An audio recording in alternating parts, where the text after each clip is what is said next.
What's this? We are now recording. So I should start? Yes. Okay.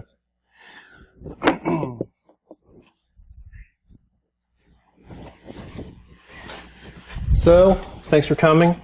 I'll try not to disappoint.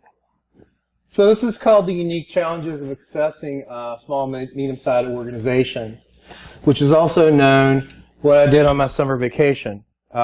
So I'm a professor at Marshall University, and I should at least give you this disclaimer. Of course, I don't represent the views of Marshall University. These stupid things that I say are my own. So, hi, I'm Bill, and I'm a hacker, the good kind, not the bad kind. And I'm an assistant professor at Marshall University, where I teach digital forensics and information assurance. And apparently I also stab some people.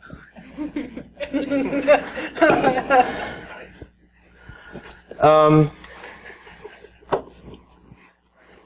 I'm also an author. Buy my books. I need the money. Building Information Security Awareness program came out last August. Google Hacking Penetration Testers comes out sometime this month. It depends on if you look at Amazon or if you check Singress. They say at the end of the month. But hopefully in time for Christmas. It makes a great Christmas gift. Hanukkah is coming up. So birthdays. Emily, did you get this for your birthday? No. You should. You should get it for your birthday. And we did Google Hacking. This is the 3rd edition. If you go to Amazon, it's labeled. Actually, this is the 2nd edition. They still haven't fixed that. No, it's the 3rd edition. So if you go to Amazon.com, it says 2nd edition, 3rd edition, because Singress has never fixed that issue either. But anyway, it will be out sometime this month. And the reason we did a revision of Google Hacking Penetration Testers was really to help Johnny Long sustain himself in Uganda. Johnny still makes money off these books. These books this book properly revised is a much better book than what's there now, which is almost an 8-year-old book.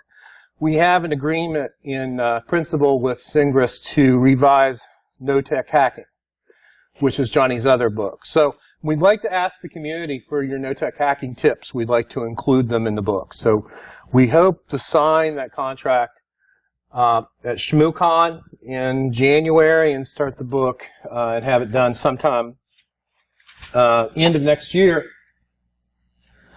I am currently the MU CCDC advisor. Every year they disappoint me. They have never made it past virtual qualifiers, so this is what's known as public shaming. I'm a volunteer for Hackers for Charity. That's Johnny holding the Pelican Pi, which was a educational server they built using a Raspberry Pi. It's a pretty cool project. They've now moved to using something called, I believe, the Brick. But Johnny, if you don't know who Johnny is, look him up. He has a number of great talks out there. The one, I think two of the best are the ones before he went to Uganda. He explains why he was moving to Uganda. And then at DerbyCon this year, there's an update of what he's been doing. He's actually built training centers in Uganda. He just built a hacker space, so he has street kids coming in and putting together robots. They have a MakerBot now and all kinds of exciting things. They have better equipment in Uganda than we have here. It's really kind of exciting what he's done there. We started a Marshall University Hackers for Charity organization to help Johnny, raise money for Johnny. We also are interested in building community labs. So one of the things that was on the schedule, I don't know if it's been canceled or not, is we were going to have, is there anyone from SecureWV here that can say it was canceled for sure or not? Anyway, we're interested in community projects. Now we just got started, but long term, there's a couple things that Hackers for Charity student group would like to do. One is to raise money for Johnny, which we've already started doing. They all chipped in $5, and we sent it to Johnny. I think it was like $55 or something, but it's a start. So we're trying to get the community at Marshall informed about, A, what a hacker is. Not all hackers are bad. And also what Johnny's doing in Uganda and what we can do here in the United States. So there's a gaming tournament coming up. What was the date? Does anyone remember? December 5th. December 5th at Rare Drops in Huntington. It's a Mario Kart tournament to raise more money for Hackers for Charity. One of the other things they want to do is go to Uganda, maybe in the summertime. Johnny now has, for a couple $1,000s, you have to pay your own flight though, and then you can go to Uganda and help out with Hackers for Charity. They have a leatherworking project. They have a training center and a hacker space. So you can go do that. Plus, you can do other things like go on safari, or you can go rafting on the Nile. So it's all pretty cool. So there's yet another picture of Richard, which everyone's mad at right now. It's a long story. So I'm the host of Reboot It, which is a podcast, which we record weekly, and then we put out usually on Thursdays or Saturday. And I have really bad knees, so if I'm wavering up here, I'm not really that drunk, but my knees really hurt. So let's talk about security. So what is information security to you? Sounds like an essay topic, doesn't it? I need you all to write an essay about, I'm pointing at my students, and they're looking at me going, no. So basically this was a pyramid we came up with, me and Frank Hackett, that kind of takes a stab of defining what information security is from the bottom up. So the foundation of your program is policies and procedures. If you don't have policies and you don't have procedures, you're way off the rails. Do you have policies for everything you need to address? Do you have a policy for rolling out new computers? Do you have a policy for when people move inside your organization? Do you have a policy when you fire somebody? All those, beyond security policies, you have to have standard operating procedures for everything. And that's where you start. Then you move up. Really, I think user awareness, some people will put that up higher. User awareness, to me, is how you stop APT.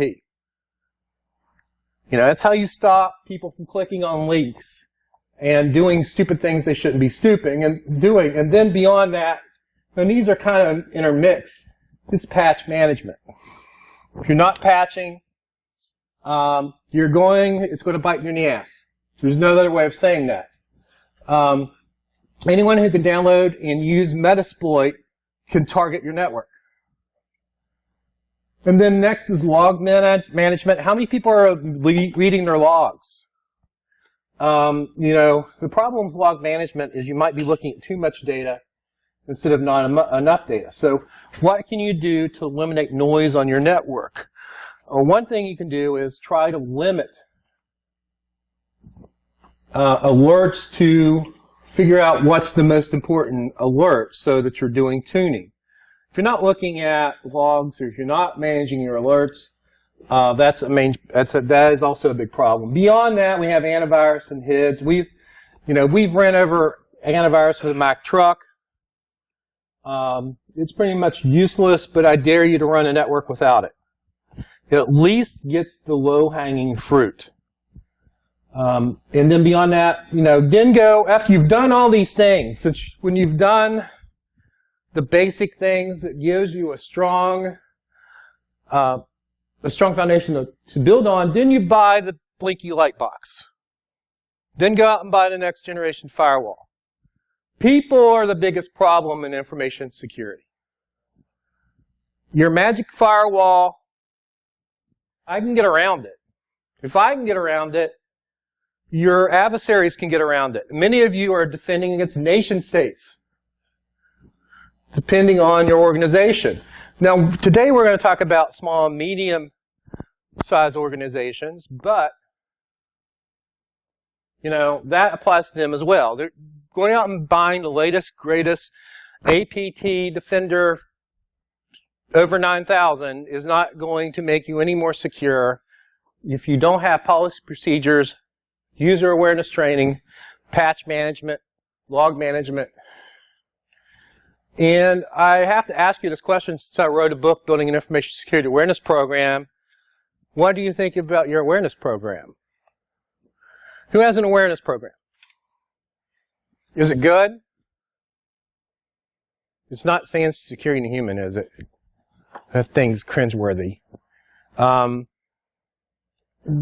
Basically, security awareness should really be a grassroots endeavor, in my opinion, because it has to be targeted. Not one size fits all. Now, when I gave the talk that led to the book at DerbyCon, my friend Win Schwartal, who runs the security awareness company, was trolling me because he said, I can sell this to you. I'm like, yeah, and you've got a very good product. If you're going to buy one, go buy Win's product. I'd definitely say it. But you need to have someone who is, A, in charge of the security awareness program. You need to have the right kind of relationships in your organization. So you're talking to HR.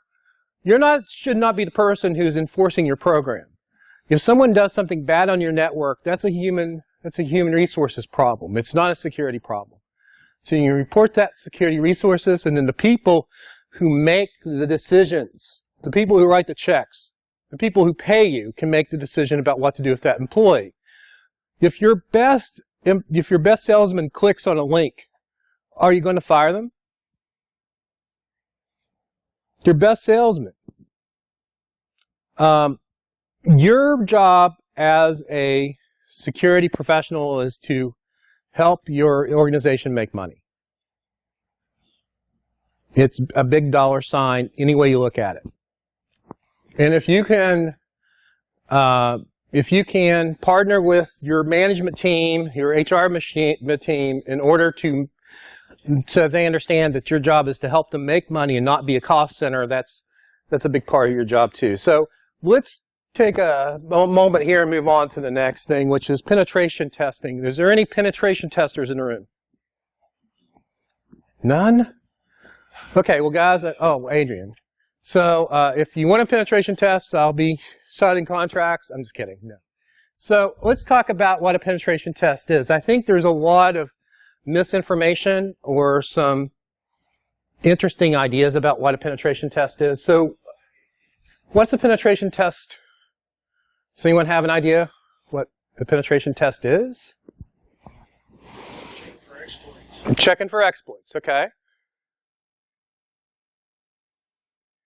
Come on, don't be my class. Testing the effectiveness of security controls. Okay, checking the effectiveness of security controls. So even if you're doing compliance work, if you're doing HIPAA high tech, you're doing SOX, you set the controls, right? So how do you test the controls? Penetration testing is a way of doing that. Part of it is checking for exploits, but checking for exploits, is that a vulnerability assessment? In penetration testing, what we try to do is we try to act like your adversaries. So we're going to look at your network, we're going to figure out what your threat is, and then we're going to try to simulate that threat. For example, you don't use O days on a penetration test. Maybe if you're a nation state. Maybe if you're in a situation where you're being targeted by a nation state. You might do an O day to check to see if you have an anomaly detector that will see that anomaly. But we'll talk in a minute about how penetration testing is kind of falling away, and we're moving into this sort of this new, I hate to use the word paradigm, but we're moving into this new model of doing these sorts of tests. And really, if you want to know what a penetration test is, I highly recommend the PTES, the Penetration Testing Execution Standard. It's ptes.org, and it goes step by step. And we're going to talk today specifically about scoping and costing. Because scoping and costing for a small or medium-sized organization is a lot different than scoping and costing for a larger organization. And there are some specific challenges that make smaller organizations more of a challenge. Challenge that makes more of a challenge. Doesn't make a lot of sense, does it? Anyway, you know what I'm saying. So we talked about the difference between a vulnerability scan and a penetration test. So what are you using for vulnerability scanners? Anyone doing vulnerability scanning? What are you guys using? Nice sec. Kidding. You're using Nessus, right? Which is industry standard. Anybody using Nmap? Why not? Okay. Do you trust your vulnerability scanner?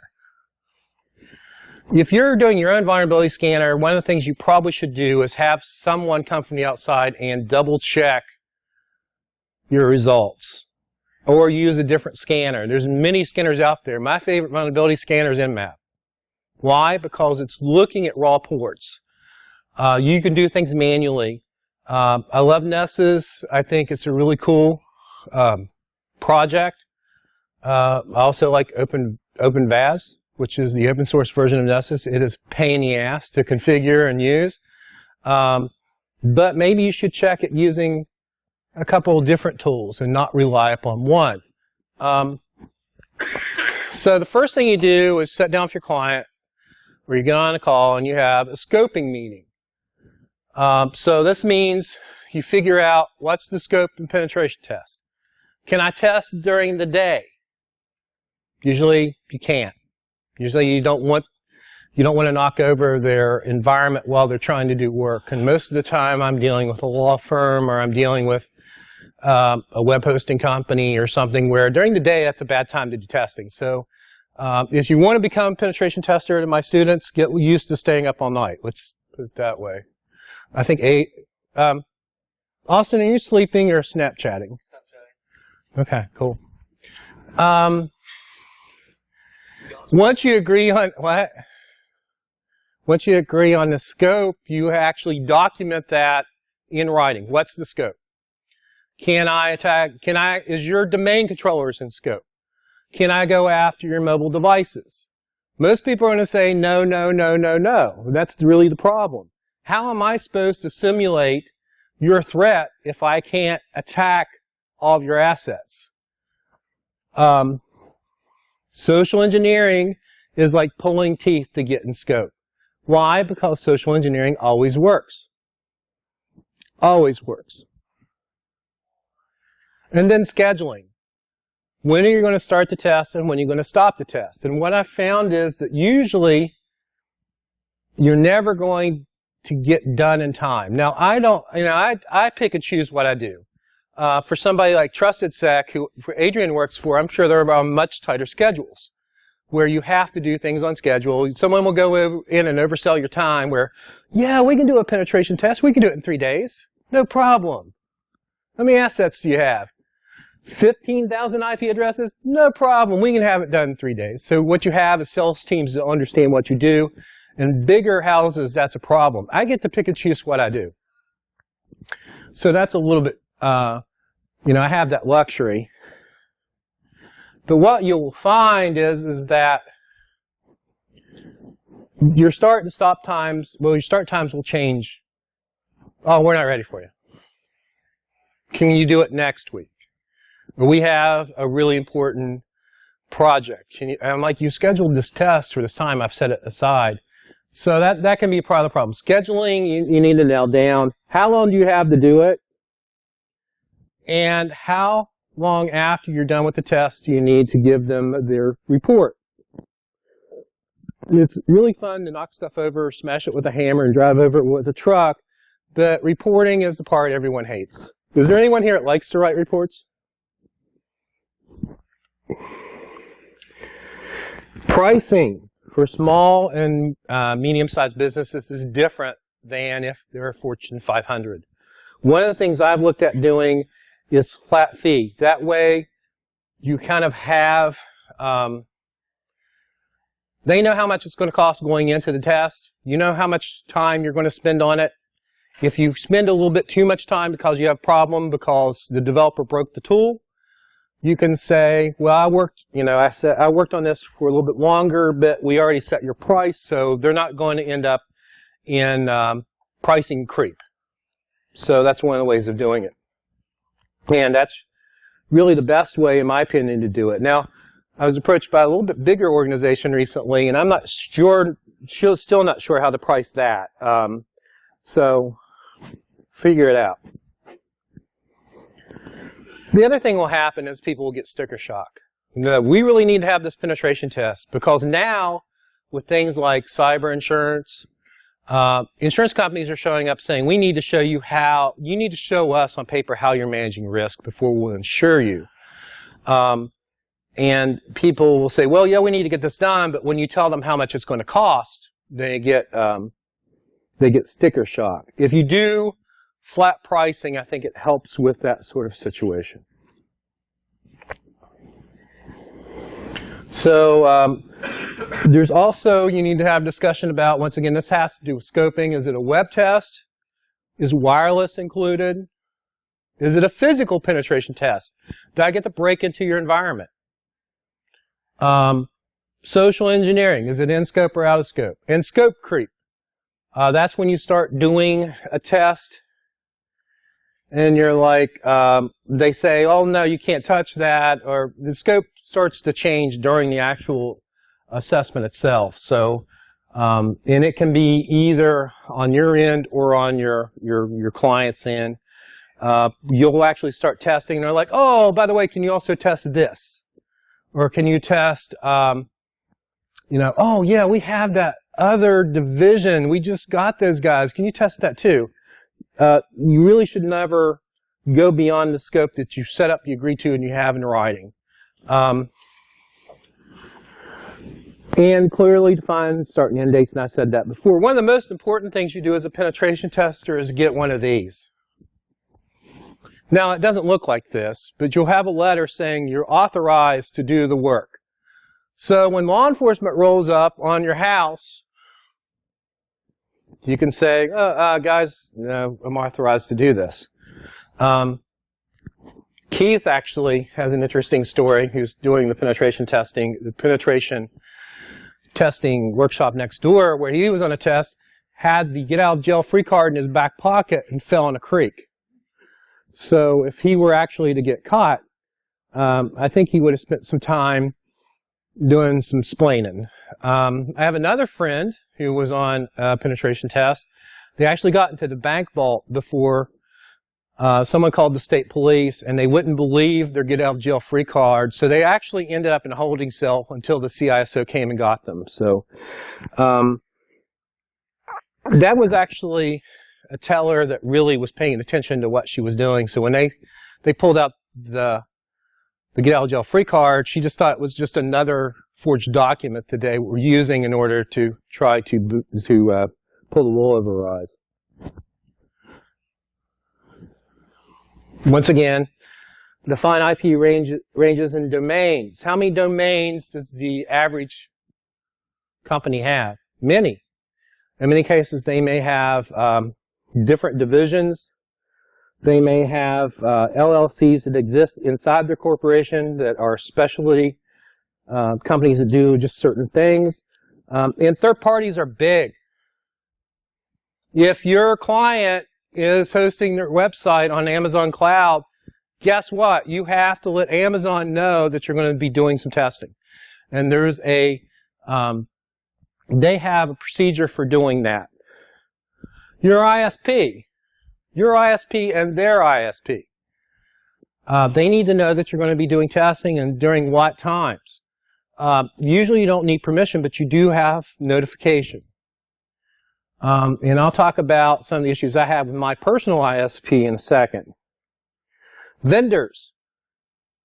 If you're outsourcing your antivirus or you're outsourcing your SIM, whoever watching your SIM, you probably should let them know that you're undergoing a penetration test, so when they see something, they understand it's part of testing.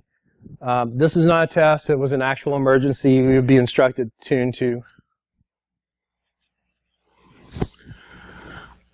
So the other thing about pre-engagement is, who's your technical contact? What happens when you break the Exchange server?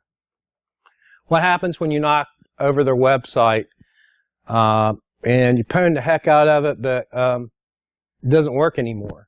You have to have someone to call. So identify your technical contact or technical contacts. You should have at least a couple people on call. What if you call the first person on your list and they're not available? That's a problem. So you should probably put, I usually try to get 3 technical contacts depending on the size of the organization.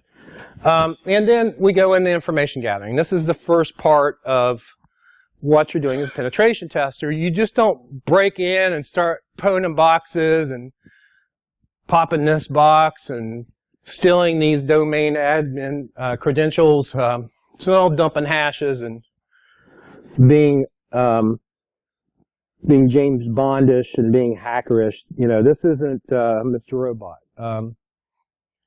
So information gathering, where you start, because you have to know your adversary. So you've now taken on the role of China, or the Russian business network, or Anonymous, or whomever you've threat modeled for this organization.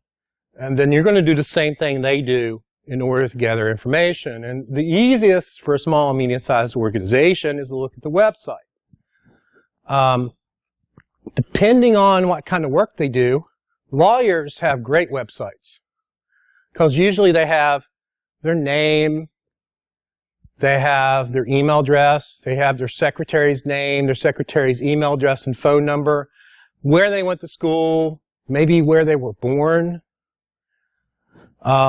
just tons of information. And then I have other clients who have no information on their website. But usually you can just go to the website and get a lot of information about your target. The other one's called the Harvester. Has anyone used the Harvester? The Harvester will go to different public websites. It will go to, this is using, what does it say, does it? So basically it will go to LinkedIn, it will go to Google, Profiles, People123, it will go to Jigsaw. Some of these require API keys. Most of them are free. Just doing the Harvester against Google and LinkedIn will get you tons of targets, email addresses, and people. But really the problem with doing social engineering in a small organization is everyone knows each other. You know, what happened to Mayberry when these mysterious people would show up? Well, they're usually there to rob the bank or swindle Aunt B or whatever they're doing, but you always knew that they were outsiders and they shouldn't be there. This is the same thing in a small organization. They know who the IT guy is. If they see something weird, they're going to call their IT and say, look, there's something weird going on here. In the case of doing attacks where you show up and you say, hey, yeah, I'm here to work on your computer, and they're like, I don't know you. You know, do you have a card?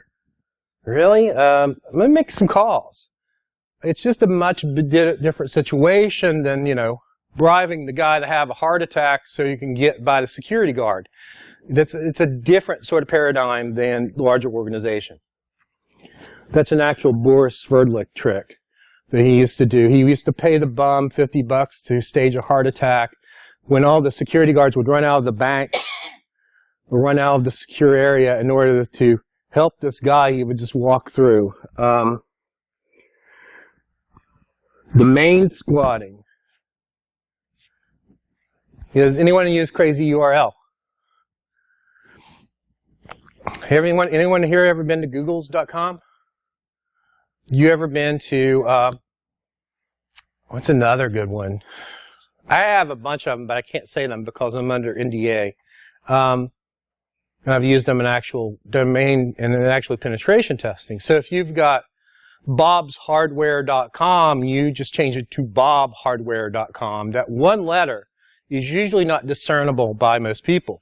And you can go out for $20 and register a domain. That's what the bad guys are doing. They're going out and registering domains left and right.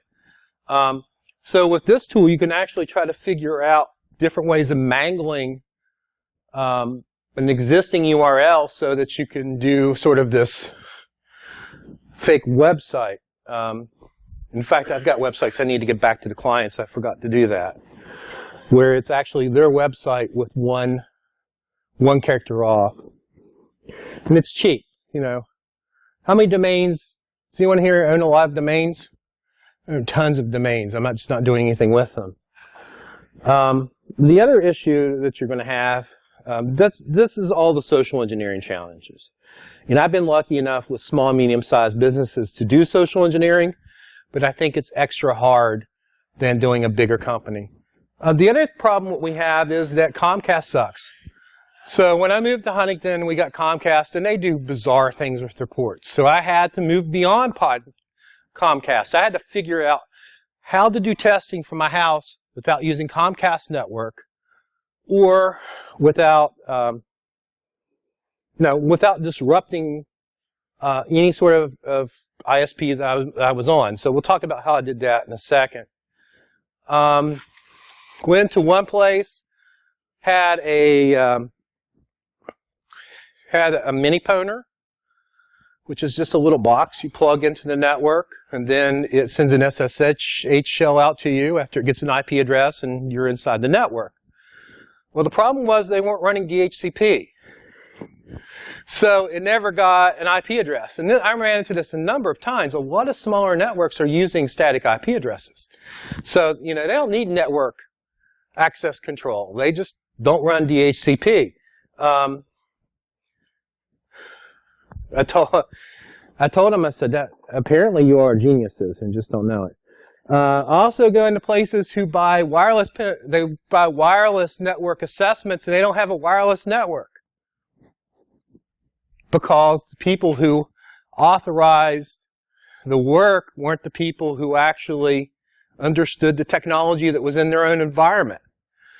A number of places, no wireless network at all, or they had a wireless network that was physically separated from their internal network.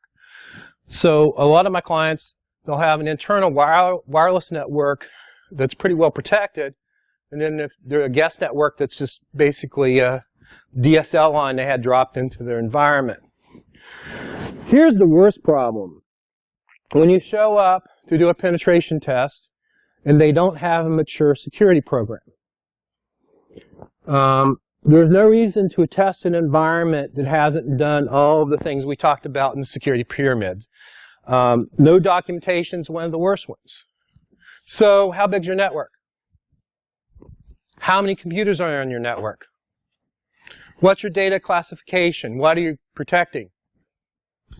So that's a problem. It's a big problem. Sometimes you have to step back and say, okay, well, I don't think you're ready for a penetration test. Maybe a vulnerability scan. Why don't we sit down, classify your data, and figure out what's on your network? And then, we'll start from there. This is a process. You just don't show up one day and do a penetration test on a network that isn't ready for a penetration test. You have to build the controls. We talked about that earlier. Testing controls. You have to build the controls. You have to have your documentation in place. You have to have your data classification in place, et cetera, et cetera. So how did I get around Comcast, or whatever you want to call it? I hate to sit here and bash Comcast. In all honesty, it hasn't been that bad compared to some of the stories I've heard from people. But it's not a network built for penetration testing. It is not a commercial network. I can't really go down to Marshall and do penetration testing from Marshall. I don't think they'd like that. I might get a call from Josh in the back to misusing state property. So what I did was, I went out for $20 and got a VPS. So you can spin up a Ubuntu or a Debian VPS. Use SSH to connect to it. You don't need a GUI. And then you can use something called the penetration testing framework that Dave has.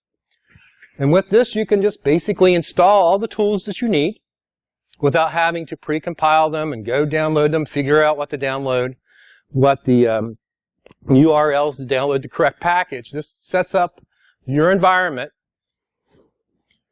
and then you're ready to go.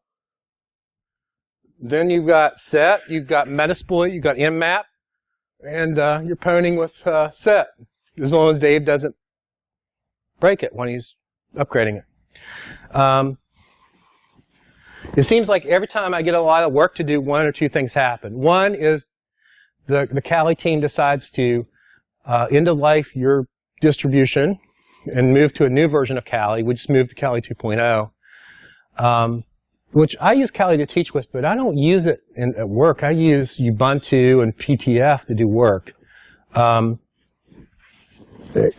great for demonstrating stuff, but even a penetration testing framework will take all of your penetration tools and put it back into a pen test directory. If anyone ever used Backtrack 3 or any of the Backtrack distributions, that's the way they were. When they went to Kali, they changed the kernel and changed the way that works. So, quick question. Who's still clicking on these links? How many shortened links do you see on a daily basis? A lot. How do you know where they go? All the videos on Twitter. Yeah. So. It's my own very special URL. I don't know. You trust it. Okay. Well, I'm going to do that. That's cool. But I believe that goes to Goatsy, so don't click that. And so VPS plus PTF plus set equals win. So I was able to do my test using a virtual private server on Linode or DigitalOcean. I've gone to AWS to try to do private servers. There are so many different options. I mean, Amazon Cloud is there for developers and people doing really complicated work. Keep it simple. Linode or DigitalOcean or any of those are good to go. VPNs, which I don't have in the slide, are great too. VPN services can make me look like I'm coming from anywhere in the world. I can come from Singapore. I can come from Japan. So all these sorts of things to test these controls, I can do using existing technologies without spending a lot of money. So I have a question for you. If you're a very small organization, how do you limit the traffic on your network? It's an open question, I know. No one probably knows what I'm driving at. But even if you're a law firm in Charleston, West Virginia, and you don't do business with the Russians, why are you allowing Russian IP addresses to touch your network? And basically, what I advise my clients to do is to block everything.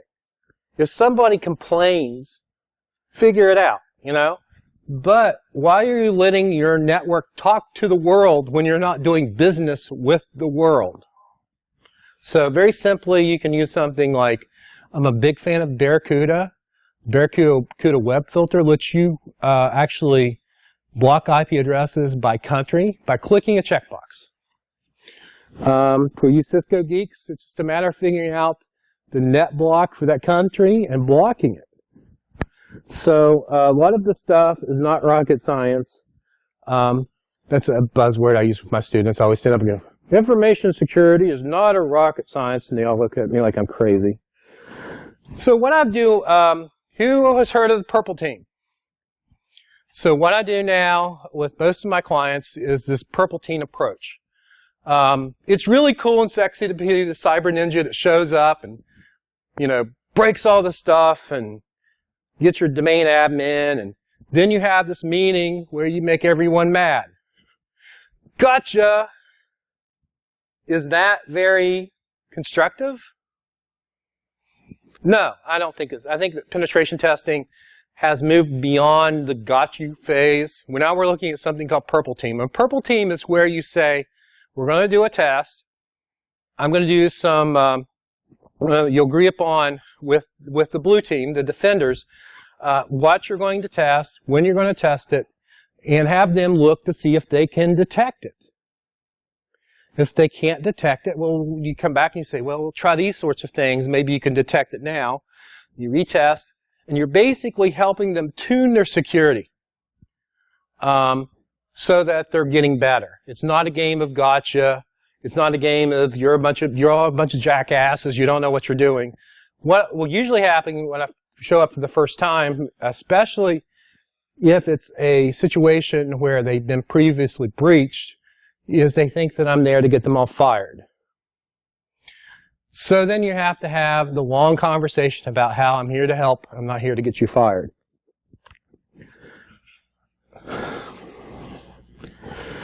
Red teaming really doesn't scale to small orgs.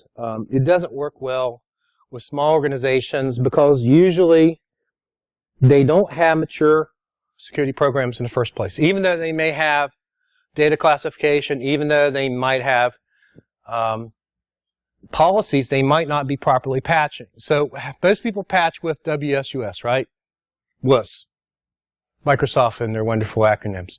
So, you're using Microsoft Active Directory or WSUS to patch. What are you doing to remediate that? How do you know that you're patching?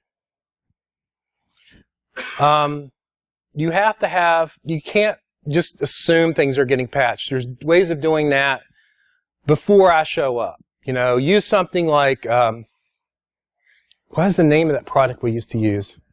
There's a bunch of them out there. I believe Security Center does that too. Nessus Security Center will go through and patch machines that WSUS have missed. So you should be doing that before you have a penetration test. You need to build the controls before we try to test them. And maybe when I show up, me or whomever you engage to do this, maybe you need help doing that instead of a penetration test. Maybe you need help figuring out how to remediate your patches, or how long you should be testing patches, or that in fact you should be testing patches.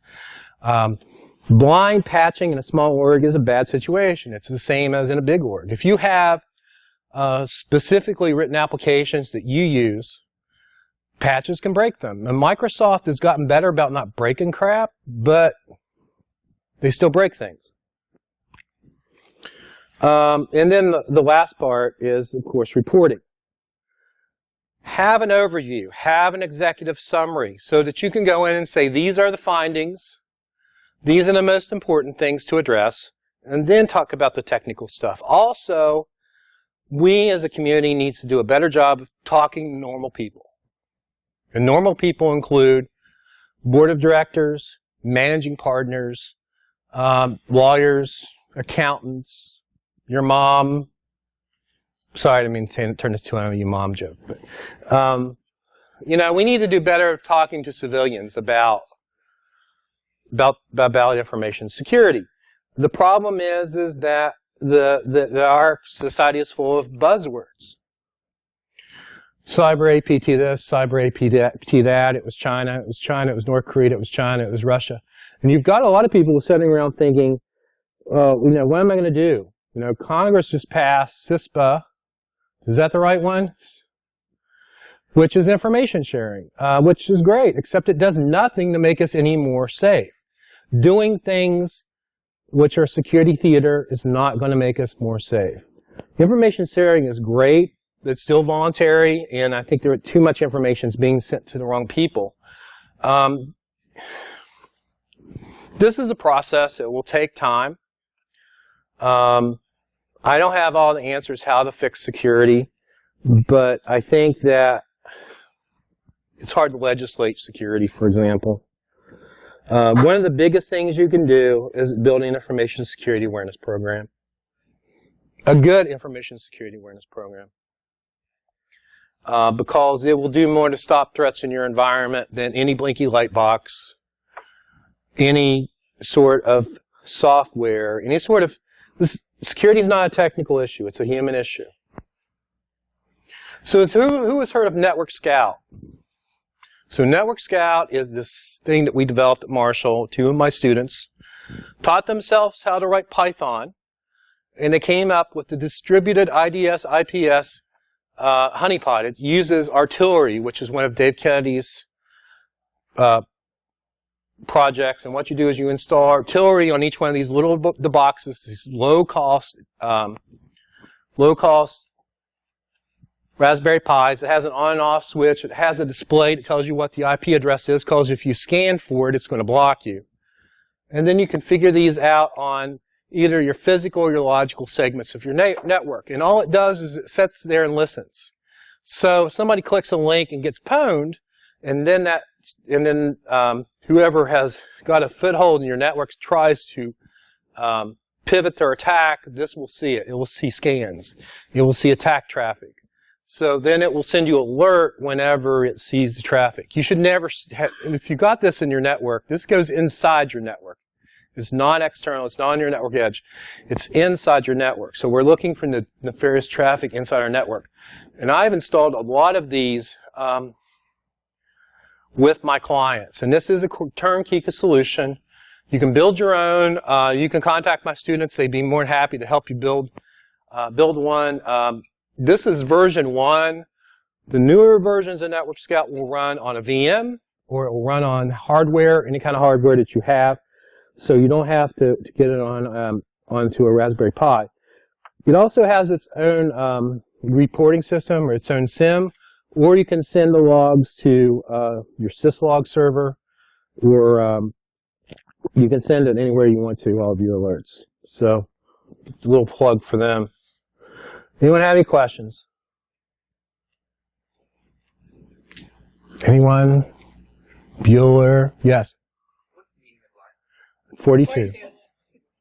Thank you very much.